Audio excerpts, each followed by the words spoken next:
Irrigation,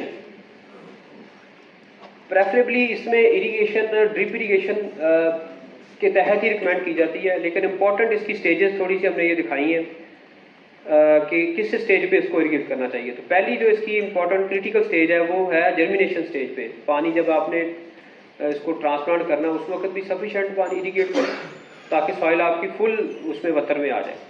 फिर उस soil को वेट रखना है, बस यही इसमें रूल है। वो ड्रिप से रख लें या कोई अगर आप छोटे पैमाने पे और अपना मेथड डेवलप कर सकें, तो जैसे कुछ फार्मर यहाँ पे राय इमरान असलम साहब बैठे हैं जड़ावाला से, इनको भी इंशाल्लाह हम अपने ख्यालात का इजहार करने के लिए टाइम देंगे। तो इन्होंने पिछले 2 साल से ये इसको बांसों की टनल बना के ब्लैक नेट को इस्तेमाल करते हुए इन्होंने विदाउट ड्रिप ही इसको किया। रेसिपी ये हमारी फॉलो करते हैं, लेकिन इन्होंने अपना वो सेटअप बनाया हुआ, ये आपसे इंशाल्लाह शेयर करेंगे। इसी तरह फिर ये सेकंड इसकी होती है राइजोमिनिशिएशन स्टेज। जब ये 90 दिन की क्रॉप हो जाती है ट्रांसप्लांटिंग के बाद, तो उस वक्त फिर ये इसकी इरिगेशन बहुत ज़रूरी है कि उस वक्त आपने इसको बिल्कुल वेट रखना और विजिलेंट रहना। फिर तीसरी इसकी होती है राइजोम डेवलपमेंट स्टेज, 135 डेज पे शुरू होती है आफ्टर ट्रांसप्लांटिंग। नॉर्मली इसको 90 से 100 सेंटीमीटर पानी चाहिए होता है 16 से 18 इरीगेशन में। ये बात हो रही है जहाँ पे हम इसको ओपन कल्टीवेट करेंगे, जहाँ पे आइडियल एनवायरनमेंट है। लेकिन ड्रिप इरीगेशन सिस्टम से आगे शेड्यूल है वो ये आपने फॉलो करना। अब ये है कि इसकी मार्च के अंदर जो रिक्वायरमेंट है ना वो 1.38 mm से लेके 1.48 mm पर डे। ये अगर हम इसको लीटर में कन्वर्ट करें तो ये बनता है 5585 लीटर से लेके 5999 लीटर पर एकड़ पर डे।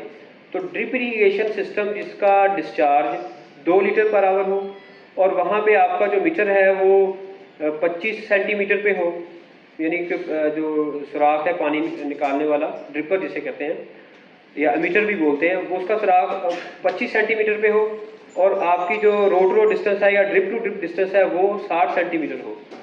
वहाँ आप 5 से 7 मिनट ड्रिप चलाएंगे तो आपको जो है इसकी मतलूबा रिक्वायरमेंट पूरी हो जाएगी। और लेकिन ये वेरी करेगा हर एरिया में और उस वक्त जो आपका एनवायरनमेंट है उस पर वेरी करेगा। हो सकता है कि जो फैसलाबाद में इसकी रिक्वायरमेंट और हो और पोठवार में और हो, दोनों ही सेम ड्रिप इरिगेशन सिस्टम हो तो फ़र्क होगा। उसकी एक रीज़न ये है क्योंकि सॉइल की जो कैपेसिटी है वाटर होल्ड करने की, उस वक्त एवेपोरेशन ड्यू टू एनवायरनमेंट, ये सारी चीज़ें इसमें कंट्रीब्यूट करती हैं। तो आपने थंब रूल इसमें यह है कि सॉइल को मॉइस्ट रखना है, वतर में रखना है। और इसकी अगर नमी सूख जाएगी तो फिर उसमें इश्यूज आना शुरू हो जाएंगे। तो इसी तरह ये फिर अप्रैल में इसकी मिकदार बढ़ जाती है। ये सारी हमने प्रिंट आउट भी दे दिया है, इस पर ये रेसिपी बनी हुई है, इसको आप पढ़ सकते हैं, फॉलो कर सकते हैं। बस यहाँ पे ये है कि जैसे जैसे क्रॉप ने बढ़ना है उसी तरह उसकी वाटर रिक्वायरमेंट बढ़ेगी। अच्छा, अब एक ये बात मैं यहाँ पे ज़रूरी समझता हूँ कि अगर रेनफॉल हो जाती है, मतलब जैसे मानसून में हमारी बारिशें होती हैं, 10 mm अगर रेनफॉल होगी है तो 2 से 3 दिन आपने कम अज़ कम जो इरीगेशन उसकी फिर रोकनी है। और फर्टिलाइजर स्केड्यूल जो डेली का है वो फिर उसको आप एडअप कर लें और बाद में स्प्लिट करके दे दें। यानी कि डेली का स्केड्यूल अगर 10 दिन का मिस हो गया है तो बाद में जो आप उसको 3 डोजेज में 3-3 दिन का बना के आप उसको बाद में उसकी फर्टिलाइजर रिक्वायरमेंट पूरी कर दें। ये ड्रिप इरीगेशन सिस्टम जस्ट दिखाया गया कि फर्स्ट इरीगेशन आप मिनिमम इतनी करें।